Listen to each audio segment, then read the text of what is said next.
ಹಿಂದೂಗಳಿಗೆ ಇಲ್ಲಿ ರಕ್ಷಣೆ ಇಲ್ಲ. ಹಿಂದೂಗಳು ಯಾವುದೇ ತರದ ಹಬ್ಬಗಳು ಮಾಡ್ಲಿಕ್ಕೆ ಬಿಡಲ್ಲ. ಏನ್ ನಾವೇನ್ ಪಾಕಿಸ್ತಾನದಲ್ಲಿ ಇದೀವ? ದಿನಾಡಿ ಬೊಬ್ಬ ಹೊಡಿತಾರೆ, ಅಜಾನ್ ಕೂಗ್ತಾರೆ.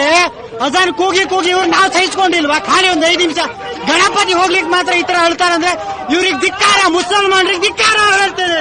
ಆ ಗಣೇಶನನ್ನ ನಾವು ತಗೊಂಡು ಬಂದ್ರೆ ಗಣೇಶನನ್ನೇ ಬಂಧಿಸಿ ತಗೊಂಡು ಬರ್ತೀರಾ ಅನ್ನೋದಾದ್ರೆ ಇನ್ನು ಯಾವ ನೈತಿಕತೆ ನಿಮ್ಮಲ್ಲಿದೆ?